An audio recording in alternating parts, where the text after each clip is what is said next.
This is Valley News Live at 10. A thunderstorm rolled through the valley last night and some Minnesota residents woke up to damaged property. A shed belonging to Angela from Pelican Rapids was completely toppled after the wind lifted it off its contents. Angela says the shed had stood for 8 years. Now over in Lake Leda, these pictures sent in from Deidre shows damage from the windstorm blew over a trampoline and knocked over neighboring trees.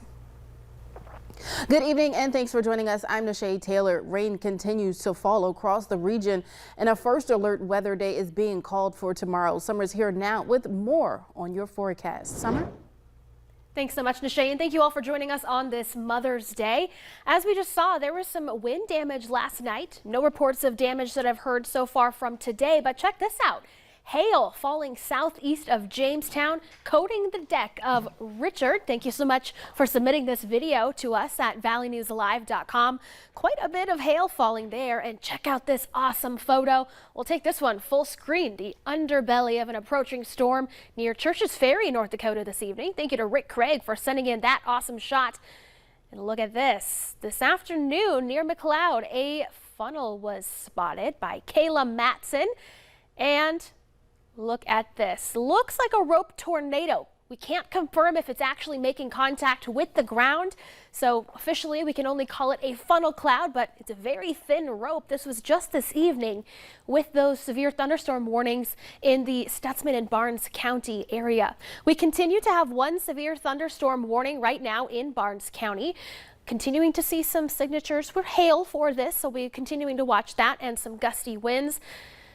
But more rain is on the way, currently moving up through South Dakota, bringing us more flooding potential. Nashay, coming up, we'll have your hour-by-hour forecast on that first alert weather day and another look at the storms for tonight. All right, thank you so much, Summer. The Pembina County Water Resource District says pumps placed on Friday in the Bourbonnais Dam have started to slow down the drawdown of the pool to reduce flow on the damaged spillway. More pumping capacity was brought out late yesterday to further assist in mitigating the situation.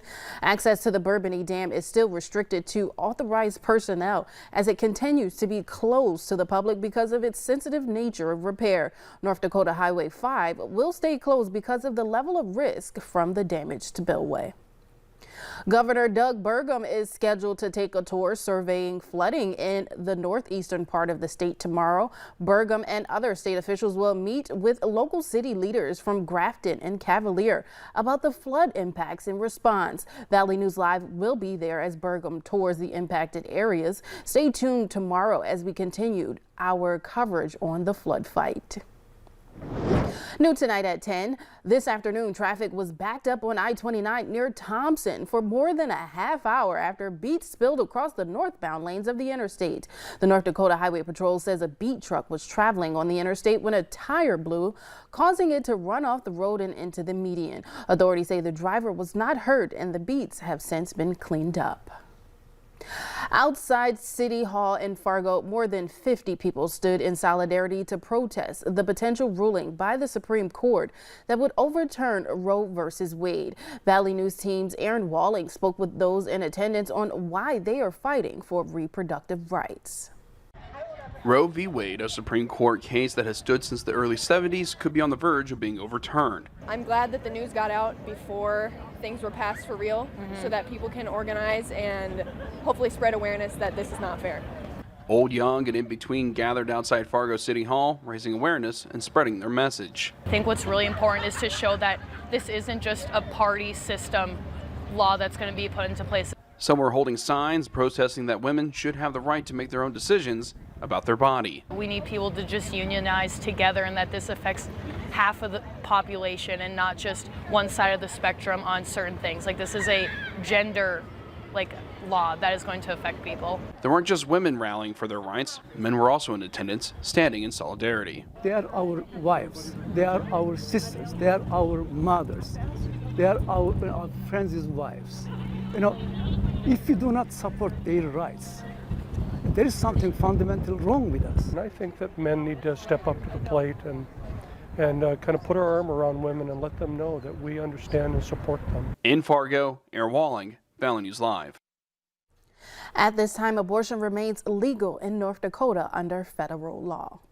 Senate Majority Leader Chuck Schumer continued to promote abortion rights legislation ahead of a Senate vote on Wednesday. Speaking at a press conference today, the senator reiterated that the U.S. Senate will vote to codify the bill on Wednesday. The vote will not be on the bill itself, but on a procedural motion simply to move it forward. It would be one of the worst decisions that the Supreme Court has ever issued. It would mean that our children would have less rights than our parents. That is simply un-American. Senate Majority Leader Chuck Schumer isn't the only lawmaker speaking on abortion rights. Democratic New York Senator Kristen Gillibrand is also pushing for a Senate vote next week. She says right now abortion rights supporters are now in, quote, the biggest fight of a generation.